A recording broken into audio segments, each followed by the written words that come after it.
নমস্কার বন্ধুরা, আমি সঙ্গীতার রান্নাঘরে আপনাদেরকে স্বাগত জানিয়ে আমি একটা নতুন রেসিপি তৈরি করেছি। সেটা হচ্ছে টমেটোর চাটনি।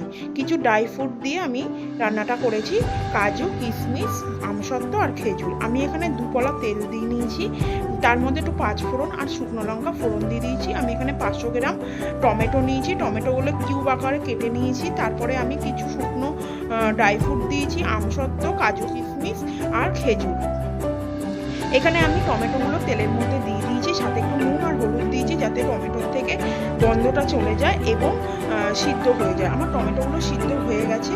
এবার আমি এখানে আমসত্ত্ব, কাজু, কিশমিশ দিয়ে দিয়েছি, খেজুরও দিয়ে দিয়েছি, সাথে একটু জল দিয়ে দিয়েছি যাতে টমেটোটা সিদ্ধ হয়ে যায় ভালোভাবে। আমার টমেটো সিদ্ধ হয়ে গেছে। তারপরে আমি 2 চামচ চিনি দিয়েছি এর মধ্যে। একটু চিনিটা কম দিয়েছি, যেহেতু ওগুলো মিষ্টি সেই জন্য একটু চিনি কম দিয়েছি। আপনারা স্বাদ মতন দেবেন।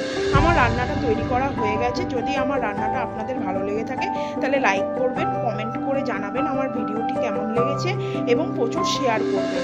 আর যারা সাবস্ক্রাইবার করেনি তারা সাবস্ক্রাইবার করে দিও, সাথে সাথে বেল আইকনটি টিপে দিও এবং সঙ্গে সঙ্গে নোটিফিকেশন চলে যাবে। আজকে